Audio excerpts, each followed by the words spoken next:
Hello student, कैसे हैं आप सब। एक बार पुनः शिव कोचिंग क्लासेस पर स्वागत है। उम्मीद करता हूं आप सब अच्छे होंगे, मस्त होंगे, बेहतर होंगे, आपकी पढ़ाई बेहतर चल रही होगी। क्लास 12 फिजिक्स एनसीईआरटी में आपका चैप्टर 3 चल रहा है, जिस चैप्टर का नाम है विद्युत धारा, करंट, इलेक्ट्रिसिटी। और आज के इस लेक्चर में हम आप लोगों को समझाने वाले हैं सेलों का मिश्रित क्रम संयोजन। यहाँ पर आपको डायग्राम दिख रहा होगा कि बच्चों एक श्रेणी क्रम में भी सेल हमने जोड़ रखा है और समांतर क्रम में भी हमने सेल जोड़ रखा है। तो इसके संयोजन में टोटल कितना धारा निकलता है उसके लिए व्यंजक ज्ञात करना है। क्वेश्चन कैसे बनता है बच्चों कि मिश्रित क्रम संयोजन में बहने वाली, मतलब सेलों के मिश्रित क्रम संयोजन में बहने वाली धारा के लिए व्यंजक।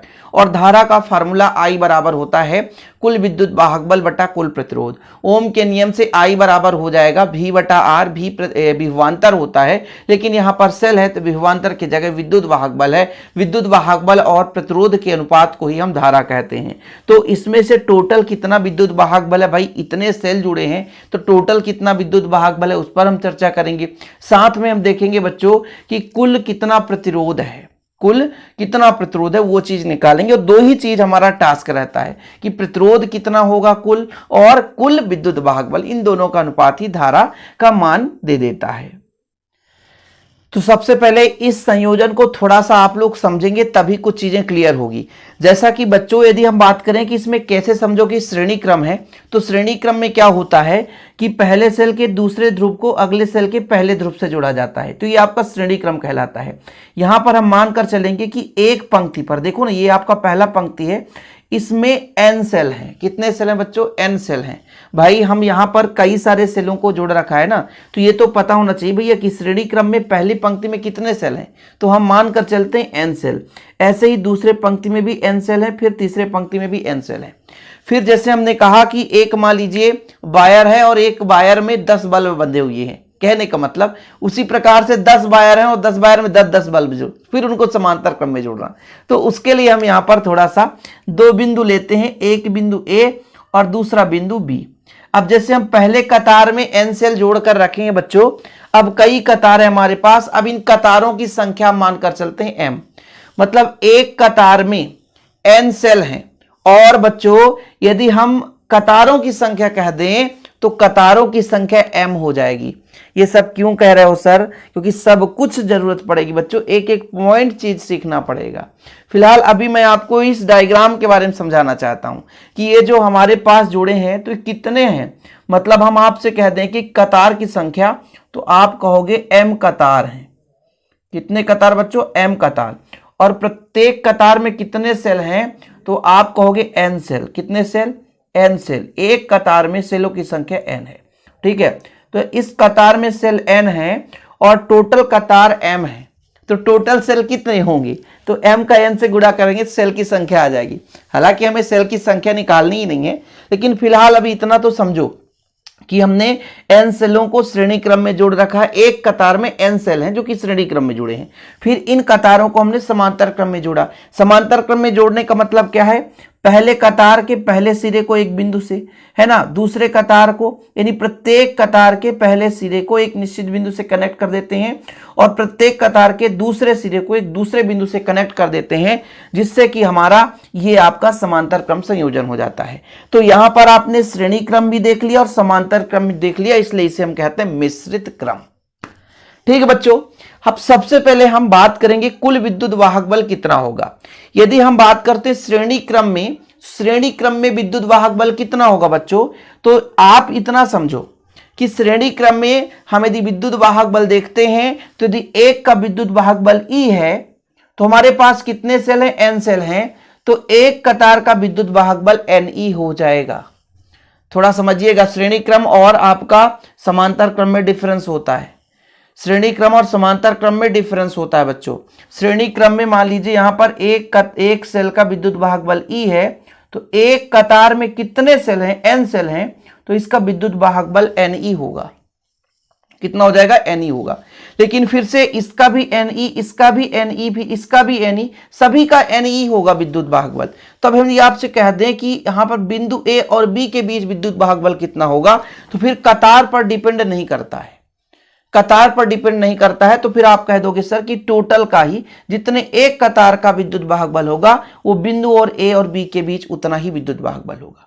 समांतर क्रम में विभवांतर समान होता है। जब कई सारे प्रतिरोधों को जोड़ते हैं, आपने पढ़ा होगा कि प्रतिरोधों को संयोजित करते हैं जब हम, जैसे मान लीजिए आपका एक पहला प्रतिरोध हो गया, ठीक है, ये आपका दूसरा प्रतिरोध हो गया, फिर ये आपका तीसरा प्रतिरोध हो गया, इसको हमने समांतर क्रम में जोड़ दिया, ठीक है बच्चों। किस क्रम में? समांतर क्रम में। एक निश्चित बिंदु ए और बी के बीच हमने जोड़ा है, तो इसका विभवांतर भी है, इसका भी विभवांतर भी है, इसका भी विभवांतर भी, तो टोटल ए और बी के बीच विभवांतर भी होगा। इसी प्रकार यहाँ पर एक पंक्ति यानी एक कतार का विद्युत वाहक बल Ne है, इसका भी Ne है, इसका भी Ne है, तो मैं आपसे कह दूं कि टोटल ए और बी के बीच का विद्युत वाहक बल, तो आप कहोगे सर Ne हो जाएगा। अभी मैं जो बोला हूं ना वही चीज मैं यहां पर लिखूंगा, तो फिर आप लोगों को कंफ्यूजन हो जाएगी कि सर कैसे हो गया, कहां से आ गया, फिर दिक्कत हो जाएगी। जैसे मैंने कहा कि इस मिश्रित क्रम में हर एक कतार में समान संख्या में मैंने n संख्या में सेल को जोड़ा है, श्रेणी क्रम। जैसे एक कतार है, इसमें n सेलों को श्रेणी क्रम में जोड़ा है। प्रत्येक कतार में सेलों की संख्या स्मॉल n है और कतार की संख्या स्मॉल m है। और मैंने आपसे कहा कि प्रत्येक का विद्युत वाहक बल E है, और ये जो आपको R दिख रहा ना बच्चों, ये प्रत्येक सेल का आंतरिक प्रतिरोध है, आंतरिक प्रतिरोध है, स्मॉल r आंतरिक प्रतिरोध। जैसा कि आप लोगों ने पढ़ा होगा कि भाई साहब, जब किसी चालक तार द्वारा अवरोध डाला जाता है, रुकावट डाला जाता है, उसे प्रतिरोध कहते हैं।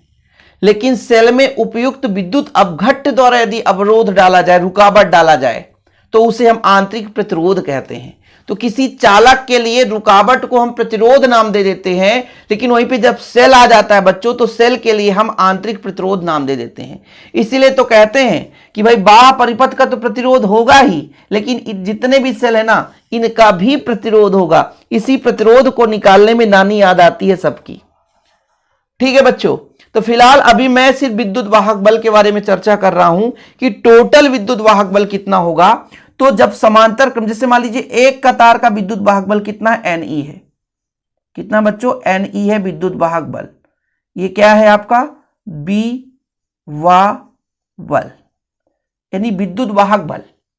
यदि एक कतार का विद्युत वाहक बल, तो एक निश्चित बिंदुओं के बीच में, भाई बिंदु ए और बी के बीच का यहां पे विद्युत वाहक बल है, ऐसे यहां पर भी। इसलिए हम कह सकते हैं कि जब हमारा समांतर क्रम में संयोजन में होता है, तो यदि एक प्रतिरोध का विभवांतर भी है, तो बिंदु ए और बी के बीच विभवांतर भी होगा। इसी प्रकार सेलों के संयोजन में, यानी एक कतार का विद्युत वाहक बल Ne है, तो ए और बी के बीच टोटल विद्युत वाहक बल आपका Ne होगा।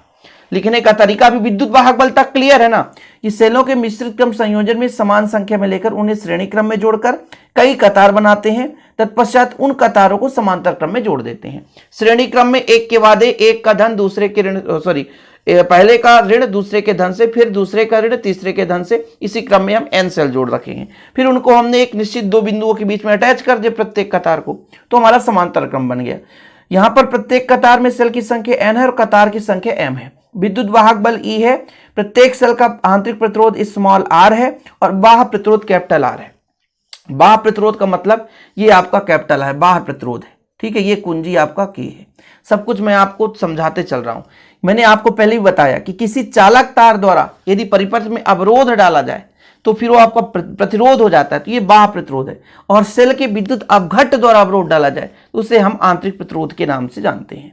तो फिलहाल यदि आपसे कह दें कि प्रत्येक कतार का विद्युत वाहक बल Ne, और चूंकि समांतर क्रम है, तो जितना कतार का होगा उतना कुल होगा ए और बी के बीच, तो संयोजन का कुल विद्युत वाहक बल Ne निकल कर आ चुका है। तो अभी यहां तक क्लियर है कि संयोजन का कुल विद्युत वाहक बल Ne।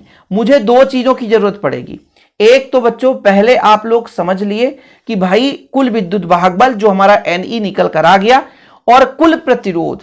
कुल प्रतिरोध कैसे? जैसे बाह्य का हमारा कैपिटल R है और अंदर का हमें निकालना पड़ेगा। चलो कोई बात नहीं है, हम पहले मान के चलते हैं कि जैसे हमारे पास मान लीजिए श्रेणी क्रम है, ये हमारा प्लस है और फिर ये माइनस है, फिर इसका कुछ आंतरिक प्रतिरोध है, फिर प्लस है, फिर माइनस है, फिर इसका कुछ आंतरिक प्रतिरोध है R, फिर हमारा बच्चों प्लस है, फिर माइनस है, फिर इसका आंतरिक प्रतिरोध है।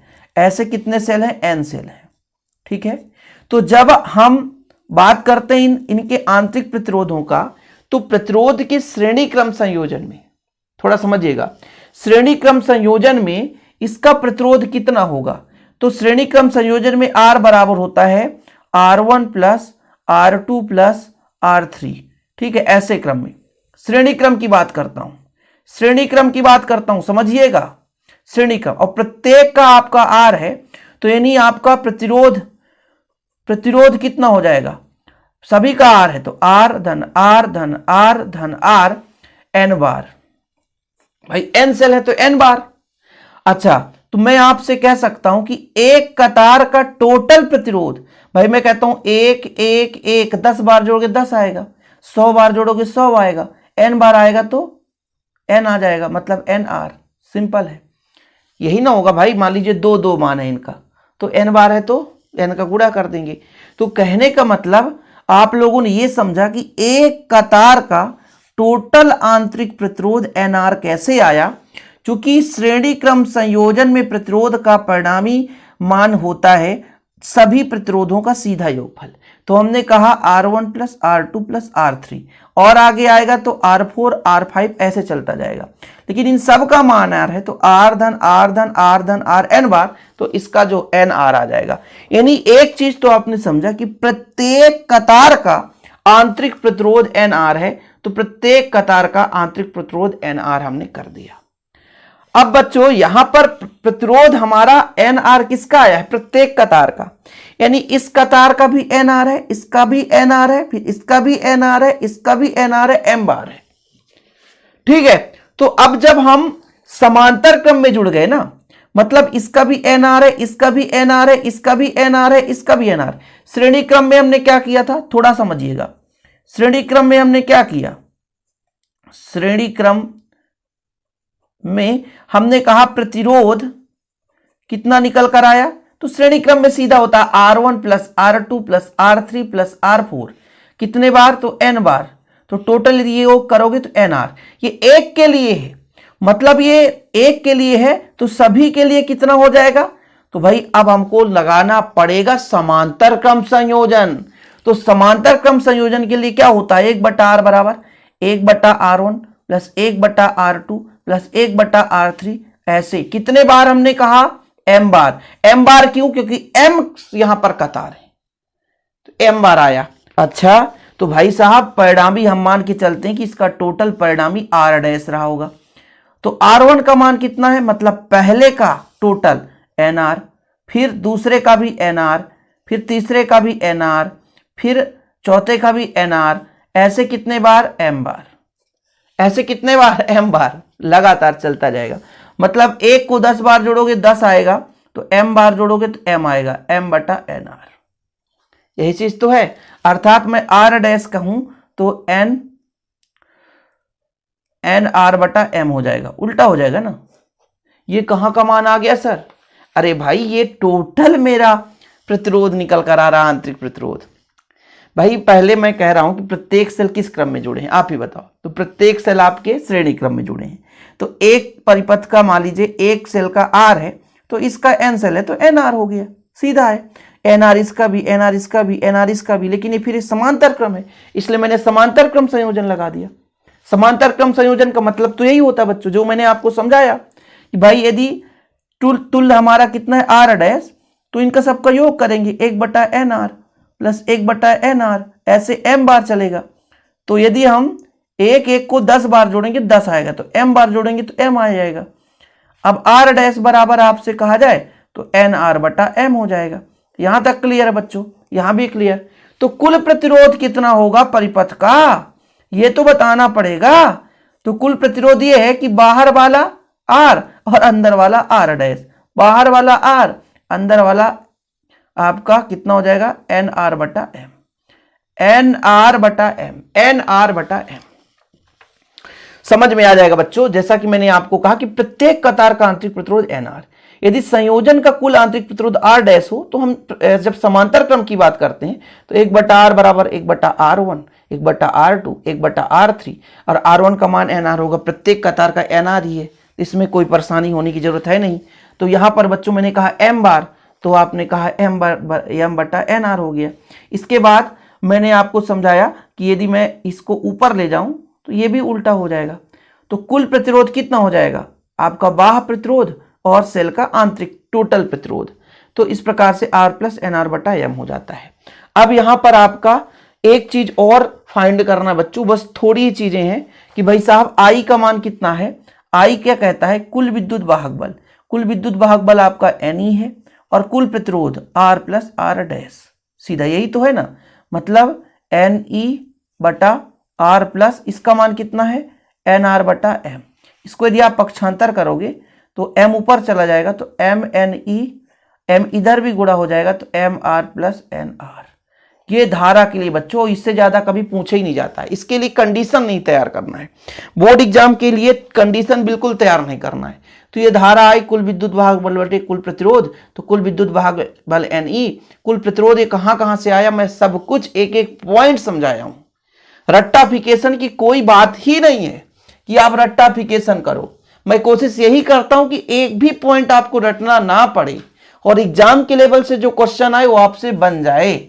इसलिए बच्चों आप लोग निश्चिंत होकर पढ़ाई किया करिए और जो भी दिक्कत हो तो आप हमारे साथ अपना प्रॉब्लम साझा कर सकते हैं, शेयर कर सकते हैं कमेंट बॉक्स के माध्यम से। यदि इसका हैंड रिटेन नोट्स लेना है तो कांटेक्ट कर सकते हैं 9685299149 पर, 9685299149 पर। ये मेरा पर्सनल नंबर है जिस पर आप कांटेक्ट करेंगे। आपको नोट्स 100 रुपीज चार्ज लगेगा, लेकिन प्रॉपर रूप से हैंड रिटेन नोट्स दिया जाएगा। आज के लिए इतना ही, मिलते हैं एक वीडियो के साथ। जय हिंद, वंदे मातरम।